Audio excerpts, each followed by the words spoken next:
विशेष सरकारी वकील म्हणून ते काम करत आहे.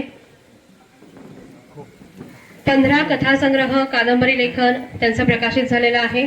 अनेक साहित्य पुरस्काराने त्यांना गौरवण्यात आलेलं आहे. 40 वर्षांचा एवढा प्रदीर्घ वकिली क्षेत्राचा त्यांना अनुभव आहे. साहित्य अकादमी अधिवेशन कच्छ इथे झालेलं तेव्हा त्यांना विशेष आमंत्रित म्हणून तिथे आमंत्रित केलं गेलेलं होतं. त्याचबरोबर विलास नाईक YouTube चॅनलवरून विश्लेषणात्मक साहित्यिक कार्यक्रम ते करत असतात. खून खटल्यावरील कादंबरी लिखाणात एक वेगळी त्यांनी स्वतःची अशी छाप पाडलेली आहे.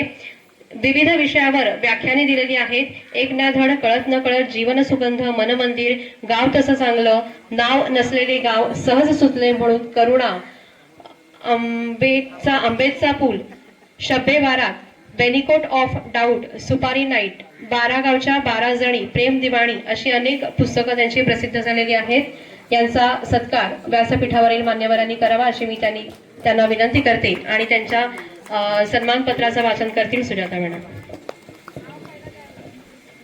या ओळखीमध्ये अजून एक नवी ओळख, वेगळी ओळख अजूनही आहे की नुकत्याच मला वाटतं 2 महिन्यांपूर्वीच भूतान इथे पार पडलेल्या शब्द साहित्य संमेलनाचे ते अध्यक्ष होते.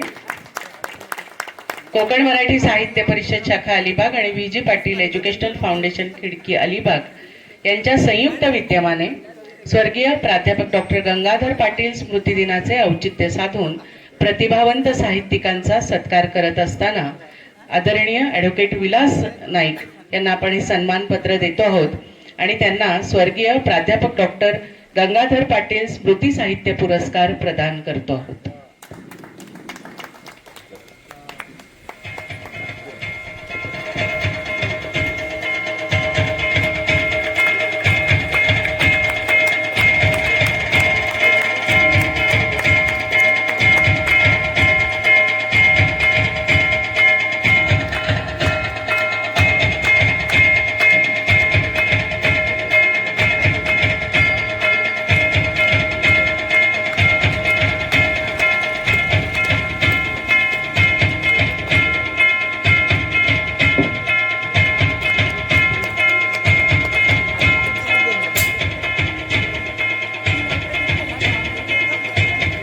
सन्माननीय व्यासपीठ, 2 कल्पवृक्ष साहित्यातले डॉक्टर गंगाधर पाटील आणि VG पाटील सर, मी विशेष आभार आणि कौतुक आल्हाद पाटील आणि त्यांच्या बंधुराजांचं करतोय.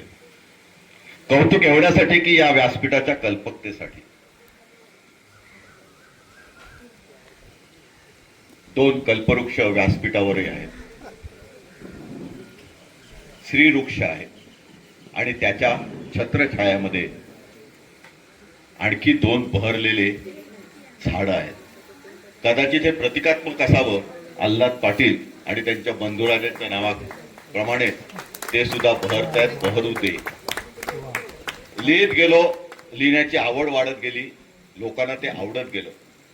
मराठी साहित्यात खऱ्या अर्थाने कोर्ट कचेरी लोकांना प्रदर्शित करण्याचं काम करता आलं. आजपर्यंत 15 कादंबऱ्या आणि एकूण 18 साहित्य सेवा करता आल्या. अनेक पुरस्कार मिळाले. हे पुरस्कार सर्व समोरच्या माणसांना, कोकणी लोकजीवनाला, गावातल्या रस्त्यांना, समाज जीवनाला, सर्वांना समर्पित. आम्ही बघतो, अनुभवतो, त्याचं हे केवळ अनुभव कथन होतं. कोर्टातल्या 40 वर्षाच्या वाटचालीचं ते रेखाटन होतं. फक्त ते तुमच्यासमोर मांडता आलं, तुम्ही ती संधी दिलीत, कौतुकाची थाप दिलीत. सर्वांच, कोमल सापचं सुद्धा खूप खूप अभिनंदन आणि आभार, धन्यवाद. एवढ्यासाठी की 3रं साहित्य संमेलन अलिबागमध्ये भरवण्याचं मधु मंगेश कर्णिकांच्या आणि अनेक मान्यवरांच्या साथीने आम्हाला ते लाभलं. अनेक साहित्य संमेलन नंतर घडवता आली, परंतु आजचा जो कार्यक्रम आहे तो या 2 बंधुराजांचं विशेष कौतुक करण्यासारखं आहे की ग्रामीण भागात कविता रुजवण्याचं काम तुम्ही करताय. हे सर्व पुरस्कार, हे सर्व सत्कार तुम्हाला समर्पित. जय हिंद, जय महाराष्ट्र. की त्यांच्या भाषेमध्ये मर्डर, खुनी असे सगळे लोक असतात आणि तिकडे पण ते कोर्टात जेव्हा उभे राहतात तेव्हा ह्या सगळ्या लोकांची संबंध नाही, पण त्यांची बाजू वगैरे मांडावी लागते. तर असा सतत क्रिमिनल ह्याच्यात असलेला माणूस, सगळ्या या लोकांची डील करणारा माणूस जेव्हा अत्यंत सुंदर असं साहित्य निर्माण करतो, तेव्हा सगळं खरोखरच ती खूप मोठी आनंदाची आणि वेगळीच गोष्ट आहे. तर त्याच्याबद्दल मला त्यांचं कौतुक वाटतं की अनेक लोक जेव्हा शासकीय कामं करतात किंवा कोर्टामधलं असतात तेव्हा ते इतके वृक्ष झालेले असतात की त्यांना शब्द नावाच्या गोष्टीची गंमत किंवा साहित्य नावाच्या गोष्टीचा सगळा सुगंध हे फार क्वचित त्यांना सापडत असतं. पण हा माणूस ते कोर्टाची पायरी उतरली की साहित्यिक होतो, ही त्याची सगळ्यात मोठी गोष्ट आहे असं मला वाटतं. तुमचं खूप खूप अभिनंदन.